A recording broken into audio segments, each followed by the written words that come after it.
우리가 그래서 지난 시간에 이 그리스가 이 마케도니아에 의해서 정복되는 그 과정까지 한번 살펴봤었고, 이번 시간에는 이제 그리스의 문화에 대해서 한번 살펴보도록 할게요. 그리스 문화. 우리가 이 그리스 문화의 기본적인 특징 자체, 기본적인 가지고 있는 우리 성격 자체를 먼저 보면은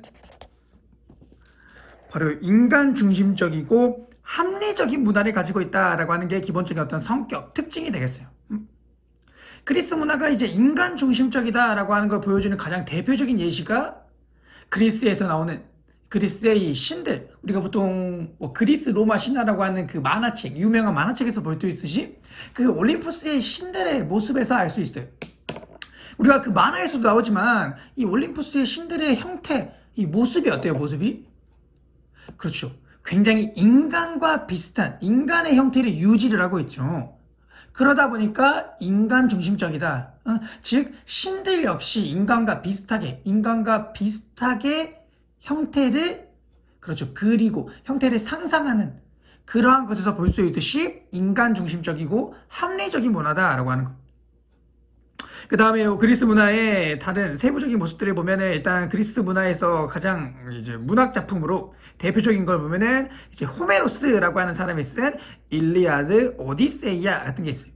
요거는 이제 에게 문명이 몰락하고 난 이후 폴리스가 등장하기 전에, 그 전에 어떤 2, 300년간의 그 시기의 역사를 조금 다루는 그러한 것이고, 그 다음에는 또 파르테논 신전 같은 게 있는데, 요거는 우리가 교과서 42페이지 우리가 아랫부분에서도 보이는데, 이 파르테논 신전이라고 하는 것은 그 당시 이제 아테네에 있는 이 아테나라고 하는 이 여신, 아테나라고 하는 어떤 신에게 바치는 그러한 신전이 바로 이 파르테논 신전이. 파르테논 신전. 그 다음에는 이 당시에 만들어진 우리가 역사서들을 보면은 헤로도토스와 투키디데스라고 하는 인물이 각각 역사라고 하는 역사서를 서술하게 되는데, 이 헤로도토스의 역사는 그 당시 페르시아 전쟁의 이야기를 다룬 거고, 투키디데스의 역사는 펠로폰네소스 전쟁을 다룬 거예요. 뭐 가장 대표적인 게 이러한 역사책들이 있고, 그 다음에 이 당시에 이제 철학 같은 거 보면 그리스의 이제 철학으로 우리가 먼저 살펴볼 건 이제 소피스트가 돼. 이러한 소피스트들은 이 가장 큰 특징이 바로 요 인간 중심의 철학이었다라는 거예요. 인간 중심의 철학. 원래 이 소피스트 이전의 철학에서는 인간에 대해서, 인간을 탐구하고 인간을 연구하고 또 인간의 관심을 가지고 그런 게 아니라 자연에 훨씬 더 많은 관심을 가지고 있어요.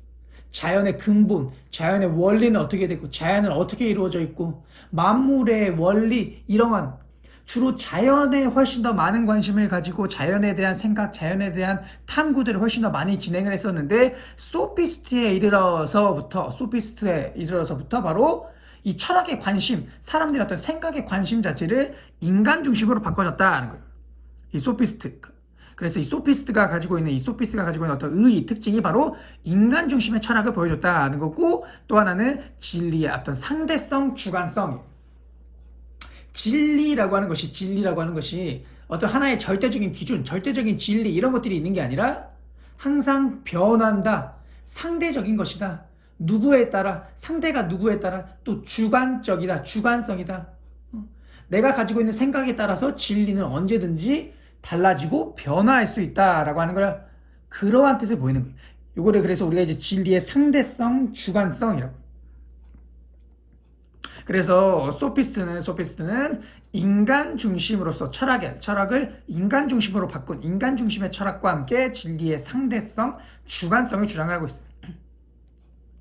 그 다음에 이제 대표적인 사람이 이제 소크라테스가 있어요. 소크라테스 뭐 너무나 유명한 분이죠. 너 자신을 알라라고 하는 굉장히 유명한 문구를 남기신 그러한 분이시고, 뭐 악법도 법이다라고 하면서 억울한 약간 누명을 받은 상태에서도 악법도 법이기 때문에 그 법에 따랐다라고 해서 사형을 당하신 그런 분이시죠. 이러한 소크라테스는 이제 소피스트와 조금 반대되는 모습을 보이겠는데, 소피스트가 진리의 상대성, 주관성을 강조를 한다라고 하면은 소크라테스는 보편적인 진리, 진리의 절대성을 강조하고 있어요.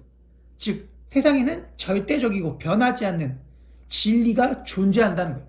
어떤 시대든 어떠한 상황에도 충분히 다 적용이 될 수 있는 그러한 절대적인 하나의 진리는 존재한다. 소피스트랑 조금 반대되고 있죠. 그래서 이 당시 철학의 가장 대표적인 게 이제 소피스트, 소크라테스가 있고, 또 소크라테스의 제자들이 여기 나오듯이 뭐 플라톤, 아리스토텔레스와 같은 이러한 유명한 인물, 유명한 철학자들이 그리스 시대에 쭉쭉쭉 등장을 하면서 이러한 그리스 철학, 그리스 문화가 굉장히 꽃피우게 발달을 하게 되고, 이러한 문화가 이제 로마로 이어지고 그러면서 서양의 전반적인 문화에 큰 영향을 끼치게 돼요.